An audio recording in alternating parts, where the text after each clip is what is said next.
Assalamualaikum warahmatullahi wabarakatuh. Salam sehat dan bahagia. Apa kabar hari ini anak-anak? Semoga Allah Subhanahu wa taala senantiasa memberikan kita kesehatan untuk kita semua. Sebelum kita mulai belajar, alangkah baiknya kita berdoa terlebih dahulu.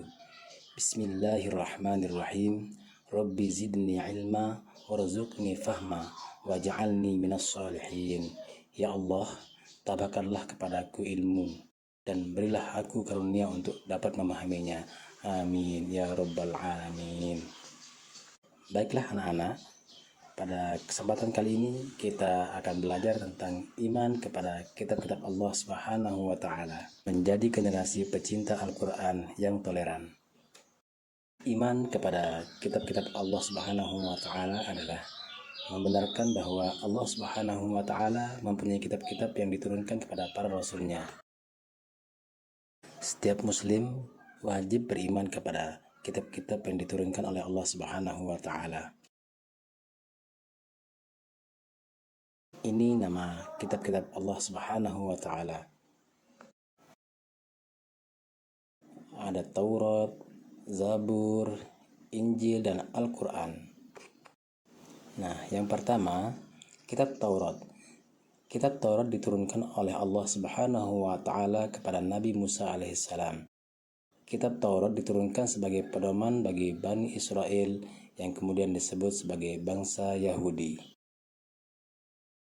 Selanjutnya, kitab Zabur. Kitab Zabur adalah kitab yang diturunkan oleh Allah Subhanahu wa taala kepada Nabi Daud alaihissalam, yang merupakan salah satu nabi dari Bani Israel. Kitab Zabur berisi kumpulan ayat-ayat yang suci. Kitab Zabur terdiri dari 150 surah yang berisi nasihat, puji-pujian, dan kata-kata hikmah. Selanjutnya adalah kitab Injil. Kitab Injil adalah kitab yang diturunkan oleh Allah Subhanahu wa taala kepada Nabi Isa alaihissalam. Kitab Injil berfungsi untuk membenarkan kitab Taurat yang mengandung nilai-nilai yang dapat menyelamatkan umatnya dari kesesatan dalam akidah dan amal perbuatan. Selanjutnya, kita akan belajar tentang Al-Qur'an. Al-Qur'an merupakan wahyu Allah Subhanahu wa taala yang diturunkan kepada Nabi Muhammad SAW. Al-Qur'an merupakan wahyu Allah yang terakhir yang membawa kebenaran, mencakup isi dan membenarkan kitab-kitab sebelumnya. Syariat yang terdapat dalam Al-Qur'an berfungsi menggantikan syariat yang terdapat dalam kitab-kitab sebelumnya. Walaupun masing-masing kitab Allah Subhanahu wa taala memiliki syariat yang berbeda-beda, tetapi dasar dan landasannya sama, yaitu tentang tauhid atau mengesahkan Allah. Selanjutnya yaitu cara beriman kepada kitab-kitab Allah Subhanahu wa taala. Yang pertama yaitu meyakini dengan sepenuh hati, yakin bahwa kitab-kitab Allah Subhanahu wa taala yang dibawa oleh para rasul itu benar-benar datang dari Allah Subhanahu wa taala. Kemudian yang kedua, membenarkan terhadap adanya kitab. Membenarkan adanya kitab Allah Subhanahu wa taala berarti tidak ada keraguan sedikit pun dalam hatinya terhadap kitab-kitab Allah Subhanahu wa taala yang telah diturunkan kepada para nabi dan rasul. Selanjutnya, menjadi generasi yang mencintai Al-Qur'an. Anak-anakku yang saya cintai, tidak ada alasan selaku generasi muslim untuk tidak mencintai Al-Qur'an, karena di dalamnya penuh inspirasi yang menuntun ke arah kebaikan.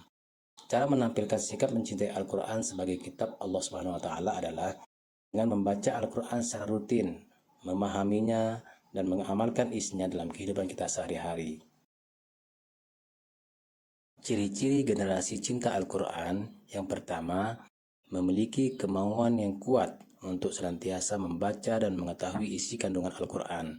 Kemudian yang kedua, senantiasa merasa tenang dalam hatinya setelah membaca Al-Qur'an, sebab ada hubungan hati, perasaan, dan sikap terhadap yang dicintai, yakni Al-Qur'an.